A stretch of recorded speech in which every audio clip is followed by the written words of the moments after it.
Someone raised their hand. Who wants to jump in with the first question? In the interest of time, if you could avoid making a statement, just a tight, crisp question, we'll see if we can get as many as we can in. Who wants to go first? Yeah. It seems that news, both left and right, are no longer reporting the news, but there's opinion and trying to do ratings all, and I think there's something fundamentally wrong with keeping us informed, and that is setting up us and them. Yes. We're not in this together, so I'd like to comment. So the question about news, sort of the vitriolic left, right, we down. Any comments on news coverage? Okay, it is the byproduct of the segmentation of media, and the effort to get ratings is forcing a couple of things. More massacre-like stories, okay? More things like Charlie Sheen moments, which people are fascinated by. You know, it started, frankly, with the O.J. car chase in June of 1994, okay? And it's worked its way up to Charlie Sheen, okay? But what's happened... Worked its way down. It's worked its way down, I'm sorry, you're right. It's worked its way down. What's happened in our culture is that in an effort to chase the ratings, we're going to say things about each other that are incendiary. Okay, it is very, very divisive. I don't like it. You never see me participate in it in any way. I will tell you that I really believe this, and it's not because I love Ronald Reagan. The best days for America are ahead of itself. For so many reasons, we don't have the time. I can tell you why 100 years from now, this will be the dominant country. Okay, but we need the right leadership right now. Generations after us are going to look at this generation and going to say, did you squander the treasure? Did you squander the American dream? Okay, so it is media-based, but it's more leadership-based than it is media-based.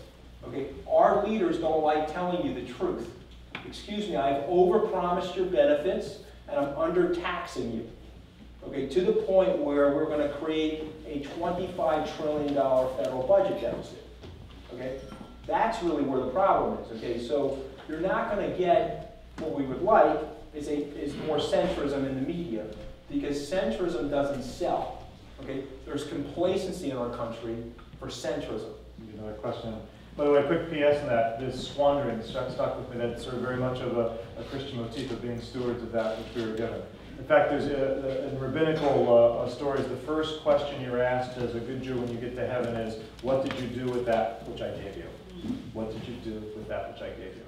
What has this country done with that? Well, we have a big opportunity, too. We have an obligation, but also an opportunity. Well, leadership is the issue, and unfortunately, we seem to be lacking it since they not only don't tell you the truth, I don't think they even know what the truth is. Since you've so, quick question, yeah. Who do you see is going to lead us out of this mess? All right. Okay, well, I'm quick answer. Okay, presidentially, I'm going to support Governor Romney. I think he's the best choice of all the qualifiable candidates.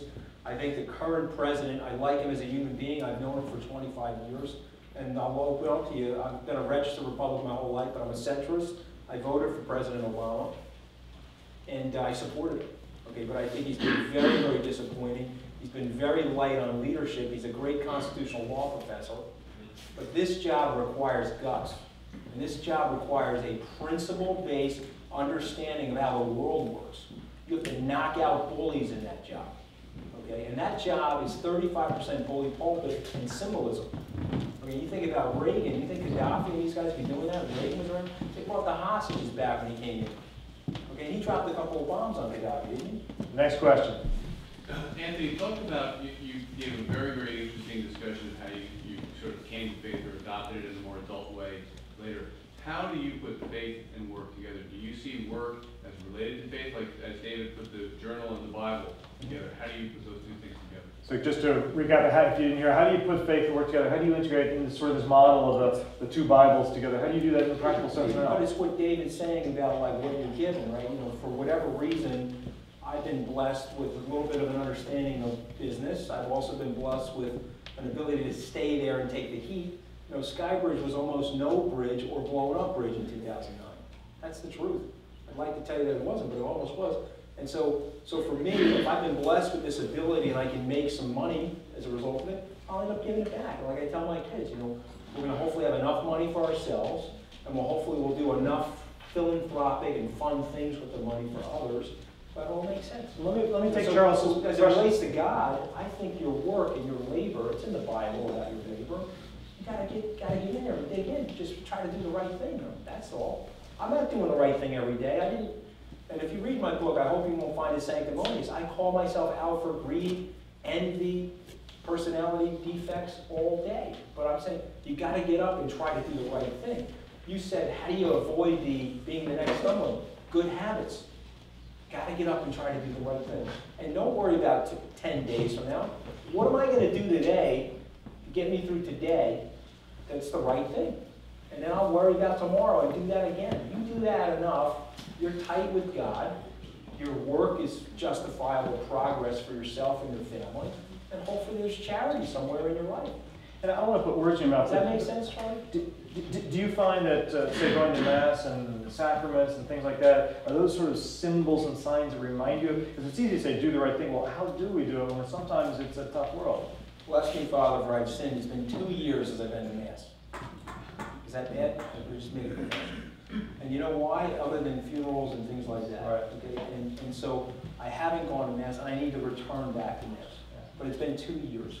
Because I had 2 very tough years. My brother-in-law died of gastric cancer. My daughter had she had a birth defect and had to be operated on.